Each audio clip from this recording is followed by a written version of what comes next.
By naming India as one among 6 countries whose currencies need to be watched, the U.S. has sent out a disturbing signal that it will do what it takes to curb its $800 billion-plus trade deficit with the entire world, of which China alone accounts for $375 billion. The U.S.'s sabre-rattling began with an imposition of 25% tariff on China's steel exports and 10% on its aluminum exports, prompting China to slap retaliatory tariffs on U.S. food and beverages.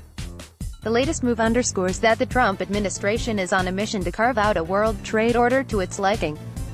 Besides China, whom U.S. President Donald Trump named currency manipulator in his election campaign, the other countries in this list are Japan, Germany, Korea and Switzerland. The U.S. has used 3 criteria in drawing up its list of suspect nations: those which have a trade surplus of over $20 billion with the U.S., indulge in accumulation of dollar-denominated foreign reserves, and have a trade surplus with the rest of the world. India only ticks the first of the 3 boxes. The rupee has been on the rise in 2017, while its trade deficit as a whole has risen in 2017-18 to about $150 billion. U.S. pressure is unlikely to stop here. It is likely to extend to India's intellectual property rights, especially with respect to pharma.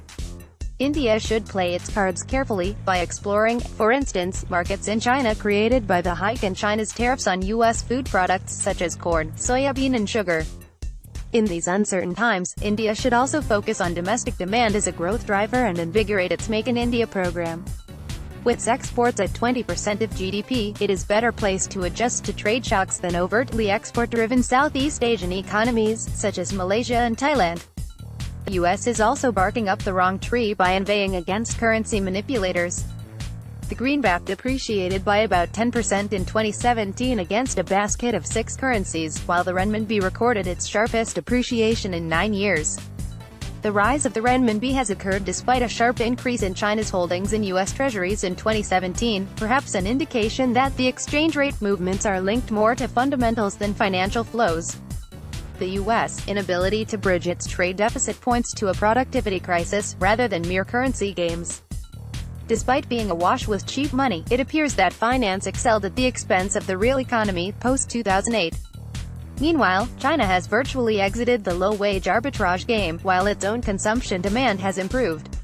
The U.S. needs to look within, rather than look for scapegoats. Above all, the Trump administration poses a serious threat to multilateral rules-based trading, or whatever remains of it. Upholding the WTO system has become more important than ever.